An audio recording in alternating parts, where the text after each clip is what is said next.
আসসালামু আলাইকুম বস। ওয়ালাইকুম আসাদুল, কেমন আছো? জি বস। বস মুরগি তো একটা পাইছি। তাই নাকি? আমি বলছি 15 দিনের ভিতরে পাঠায় দিব, 6 লাখ টাকা লাগবে। ও আচ্ছা আচ্ছা, ঠিক আছে। আচ্ছা ঠিক আছে বস, তো আপনি একটু কথা বলেন। ওকে, তুমি কালকে অফিসে নিয়ে আসো। আচ্ছা তো আমি কালকে নিয়ে আসি বস। তো জন্য মুরগিটার একটা ব্যবস্থা করতে হবে। ওইটা নিয়ে তোমার চিন্তা নেই, তুমি অফিসে নিয়ে আসো, আমি দেখছি। তো আমি কালকে অফিসে নিয়ে আসি, আপনি এটার একটা ব্যবস্থা করে। হ্যাঁ হ্যাঁ, সমস্যা নাই।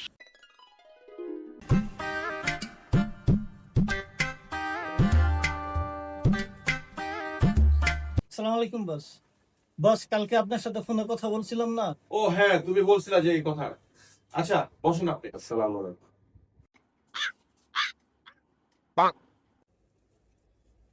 আচ্ছা আসাদুল, তুমি সবকিছু খুলে বলছো তো না?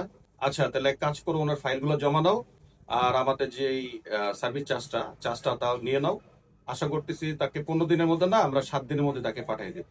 সৌদি যেতে চাচ্ছে তো। হ্যাঁ পারবো ইনশাল্লাহ। তাহলে তার উনি ফাইলটা যা আছে তুমি জমা নিয়ে নাও। বস অনেক ভালো মানুষ। বস 7 দিনের কথা বলছে না, 7 দিন না 4 দিনের ভিতর পাঠায় দিব। তো আজকে পুরো টাকাটা জমা দিয়ে দেন অ্যাডভান্স, আর ফাইল টাইল সব জমা দিয়ে দেন, ঠিক আছে?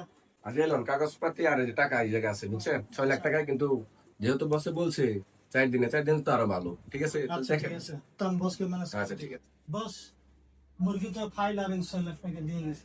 তাই? হুম। আচ্ছা দাও। আচ্ছা আসাদুল, তুমি এক কাজ করো তাহলে। আমাদের যেহেতু ওয়েটিং রুমটা আছে, যেগুলোর মধ্যে আমরা মুরগি টুরগি ক্লায়েন্ট রাখি, হ্যাঁ ওই রুমটার মধ্যে 2 দিন রাখো, পর বাকি টাইম ব্যবস্থা করবো। আচ্ছা ঠিক ঠিক আছে। আছে, এই কাজটা করবো তাও। আচ্ছা ঠিক আছে, আজকেই রেখে দিব রুমে। ওকে বস।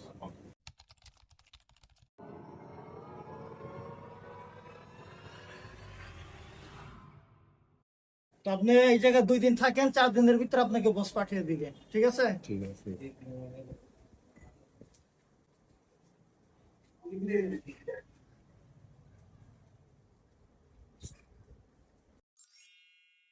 তো আজ এবার একটা ফোন দিয়ে দাঁড়াও দেয়। এই 4 দিনের কথা কইছে আর এখন দিন আজকে 10-12 দিন হয়ে গেছে গা। কি অবস্থা, কি ফোন দিই। হ্যালো, হ্যাঁ ভাইজান আপনি কই? আমার না যাওয়ার কথা 1 দিনের ভিতরে, এটা না তো আজকে 10-12 দিন হয়ে গেল গা। কিছু একটা করেন ভাই। আরে বাপ, আপনি এত চিন্তা করতেছেন কে রে? বস একটু মিটিং এ আছে, বিদেশের কাজে মিটিং এ আছে। তো আপনি চিন্তা করেন না, আপনার কাজ ওকে হয়ে যাবে। সম্পত্তি সব বিক্রি করে ভাই আপনারা দিছি, আমি 6 লাখ টাকা দিছি।